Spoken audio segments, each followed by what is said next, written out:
This is Dylan Bowker with Sportskeeda MMA, and very excited to be talking to an individual who's coming off of a fight with Anthony Joshua, which transpired at Day of Reckoning in Saudi Arabia, and definitely a heavyweight boxer a lot of people are talking about. I've got Otto Wallin on the show and very excited to get some insights from him. How are you doing, Otto? You having a solid day so far? Yeah, I'm doing well, thank you. I'm heading to Switzerland tomorrow, actually, with my girlfriend. We're going to a wedding, and so I'm just packing, getting ready. Got a haircut, so I'm ready now, I think. Yeah, do you feel like you're really able to let your hair down in a proverbial sense, like just enjoying the time after such a big fight now and everything? Like, I imagine that was a stressful, high intensity sort of build up and all. Yeah, it was. And I've had two fights back to back in short. I mean, I had my last fight September 30th, and then this fight with Joshua. So it's nice now. I've been resting, and I guess maybe probably after this week start training again. But it's been nice to have some downtime, enjoy myself, and just have some time off. And it was just such a massive event. I mean, you've been part of big fights before, having fought Tyson Fury and a host of other big fights. But what was it like to be a part of that Day of Reckoning card? Because it seemed like it featured some of the biggest names in the heavyweight division all across the sport. Yeah, it was amazing. I think that what they did was really good and good for boxing, that they put on all these great fights and took care of us fighters really well. So I'm very happy. We had a good time over there. They really treated us well, and then after the fight, I had to go to the hospital, get a checkup, and they really took care of me there too. So that was really helpful and a good experience. Yeah, for sure. And you had addressed the fight as the biggest fight of your career in a post I saw in the lead up. And in the rigid binary of a win and a loss didn't necessarily go your way. But I would think there'd still be lessons learned all the same. Like, what did you learn from fighting Anthony Joshua, who has such a profile in his own right also? I think I can learn a lot from that fight. I haven't watched it yet, but I know there was some things in there I felt like he did very good. And of course, he did a really good job. So I think I'm going to learn a lot from it. And I just got to treat it the right way. And, it's a setback, but nothing I can't come back from. So I'm feeling good about it. Just, on the night, he was just a better man. Yeah, I mean, a classy response, but again, you've been in there with some, heavy hitters for sure. And I guess just curious to get your thoughts on some other components of that Day of Reckoning card, because, I mean, obviously there had been talk about maybe doing Anthony Joshua, Deontay Wilder after that card, but, the loss to Parker scuttled those plans at least immediately. Like, what were your thoughts on that Joseph Parker, Deontay Wilder fight and how that played out? I didn't watch it because I was warming up for my fight, so I haven't watched that fight.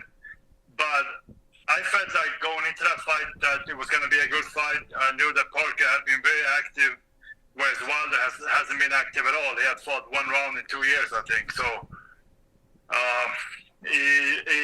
Parker, but Parker, he surprised me that he did that well.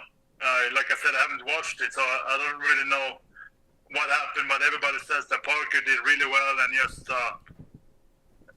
was just a better man and took Wilder apart, really. And in terms of, like, I guess performances surprising some people, it seemed like that was the case for many with that Francis Ngannou versus Tyson Fury fight. As someone who's previously fought the Gypsy King, as I mentioned before, like, what were your thoughts on that Tyson Fury versus Francis Ngannou fight that transpired last fall? You gotta really give some respect to Ngannou. I think that he did a really good job, having almost no boxing experience, I think. And yes, to go 10 rounds with Fury, that's really a big accomplishment, and I can't really believe that he did that, actually. I would have thought that he was going to get knocked out and, taken out as soon as Fury wanted to, but he did really good. At the same time, probably underestimated him. So I think that Fury can probably pick it up a little bit, but Ngannou, he did a really good job, and he deserves a lot of respect for that. And I guess the continuation of all of these moving parts I mentioned, like now we have Ngannou set to fight Joshua a bit later this year. Like, what are your thoughts on that fight? Not necessarily even offering a prediction per se. I mean, just in terms of like the matchup, like the machinations of the fight, like what are your overall impressions of Ngannou versus Joshua coming up? Yeah, we'll see. I mean, it's all about styles, and Ngannou, he's a strong guy, and he can punch too. We saw that he put Fury down, so I think Joshua has to be wary of that, but I think it all depends. If Joshua comes out, being aggressive like he was with me, I think he might knock him out, but we'll see. Ngannou's a strong guy, so it's not gonna be easy, I think. Yeah, I get what you're saying in that sense. And I mean, you were talking about Sweden before, like in the context of the wedding you have coming up. And I mean, I think you represent so well and everything like that. And I mean, not as much of a history, at least in the heavyweight ranks there. I mean, Ingemar Johansson stands out to me. Like, how does it feel to you to like be carving out your own individual legacy, but to represent, Sweden fighters and Sweden by proxy in a certain sense? If it's good, I think that. I mean, I would have loved to win this last fight, but I did my best. But if it's good to represent Sweden and Swedish boxing, I'm hoping that my career and showing people that you can get somewhere if you work hard for it. I'm hoping that helps, the up and coming fighters so they can find some inspiration. I think that's important. So I'm hoping that I can help them, and I'm doing my best to do so. And I guess I'm kind of wondering, like, I mean, maybe some factors at play here, but like, when would you ideally be looking to get back into the ring? Like, do you even have that in your head as like a targeted point, or decompressing now and then maybe focusing on that a bit thereafter? Like, do you have, I guess, a timeline in your head of when you'd like to return to the ring? I would say maybe late summer, something like that should be possible. I think that'd probably be good timing for me. I want to go back to the gym now, rebuild, and come back stronger and better. So I want to take a little bit of time to do that, and maybe like I said, after the summer or late summer. Yeah, I mean, you're an interesting fixture in the heavyweight division, and it seems like these Saudi Arabian cards are putting a lot into the heavyweight fights. So, I mean, if things fall into place, ideally for you, maybe fighting like a big name heavyweight on one of those future cards could be the next move. Is that kind of how you're looking at it in a certain sense? I know you said you're maybe looking at getting back to the, grind of it all in a little bit, but would that be the ideal way things would pan out, like still staying on this circuit, quote unquote? I think that would be great because they pay well, they treat us well. So I would love to fight there again in Saudi Arabia. That makes a lot of sense. They're bringing a lot of fights there, a lot of big names. So I want to be part of that. Yeah, I mean, understandable for sure. And I mean, while I got you, I feel like another fight I'd be curious to get your insights on, just that Fury Usyk fight coming up, the historical significance of, finally having an undisputed heavyweight champion after so long. Like, what are your thoughts on that fight overall? Like, how do you see that one playing out, I guess? Well, I think it's going to be interesting. And I got to say, I have even more respect for Usyk now after I've been in with Joshua, after seeing what he did with Joshua and beat him twice. And I think it's going to be a really good fight. I always said that Fury is probably going to win, and I think I still feel that way. But I think it's going to be a really good fight, and it's going to be interesting. It's going to be very interesting to see what happens.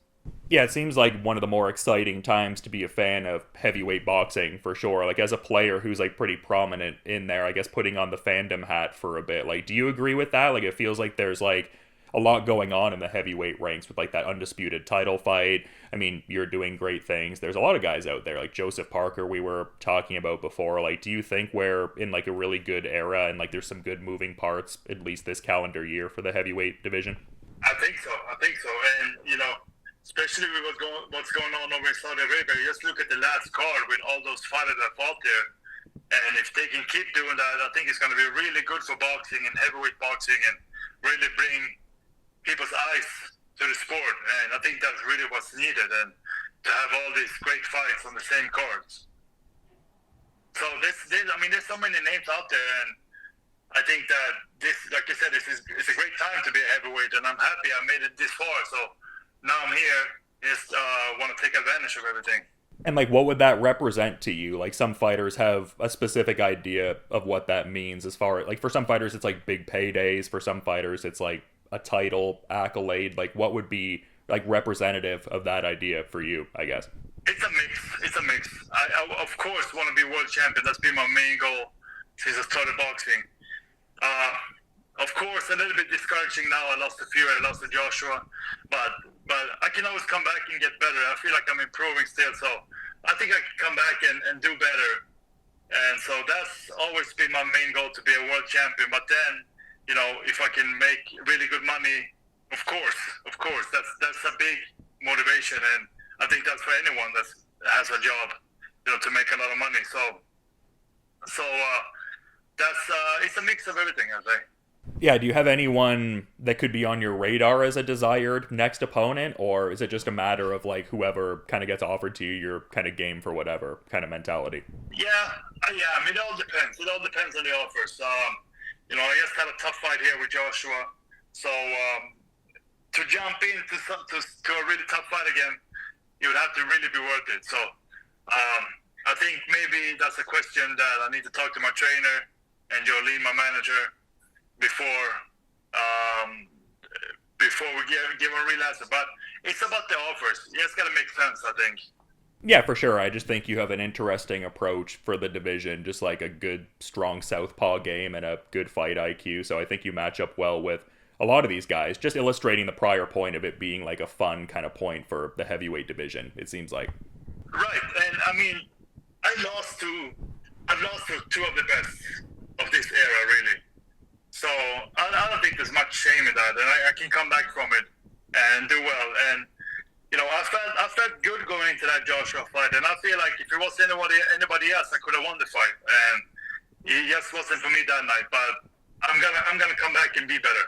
Yeah, I mean, that's a good mentality, too, though. I mean, even in the Fury fight, I think there's certain people who were thinking that maybe that fight could have even been stopped from the cut that you gave him. So, just interesting, like, how you can, like, observe these fights and analyze them. But it seems like you have a good, positive mindset about all of that. Yeah, I mean, when I started boxing, my dad used to tell me, he said that every time you go into the ring, you got to make sure you've done everything you can to be as good as you are, as good as you can when you're in the fight. So then whether you win or lose, you know that you've done your best, and then doesn't really matter what happens. Of course, I want to win at all costs, but I mean, I'm not moping around about it. It just wasn't for me this time. I did everything I could have done before the fight, and I felt good going into it. So I just lost to a better fighter. I mean, probably speaks to like how long you've been involved in the game too, just like the myriad of amateur accolades you have. Like, I imagine this is just a mindset that's been heavily refined over time and everything too. It is. And I would say that something that's really helped me over the years is to have long-term goals. And I've always felt like in the amateurs and when I lost to Fury that I had long-term goals, and I felt like this is not the end for me. I'm gonna come back. I'm gonna keep training, get better, and then I'm going to come back stronger. So that's kind of what I feel right now, too. Yeah, no, it's a very interesting time in your career and everything like that. I mean, I feel like there's a lot of opportunity going forward with all of the factors that we've just kind of outlined. But it's been great getting to talk to you a little bit, Otto. Some great insights, but I do also want to be mindful of your time, too. So I'm curious if maybe you have a final parting thought to add as we're sort of wrapping things up here, man. Yeah, first and foremost, thank you for having me. And, yeah, I just want to say, I mean, really what I've been saying, that, anybody that has a setback in life, you can always come back from it. It's not the end of the world, and as long as you do your best, you can be happy. So while it might be disappointing, it's been very disappointing for me, with the loss, but it's just trying to move on and do better, really. So it's not the end of the world. That's a great parting thought and mindset, man. I mean, that's all you can do at the end of the day. But I think like the pedigree you've shown, I think a lot of boxing fans are really excited for, what could be next. But, in saying that, I hope you enjoy the wedding and can appreciate a little bit of the downtime too, though, man. So thanks for coming on and have a good rest of your day too. Yeah, thank you very much.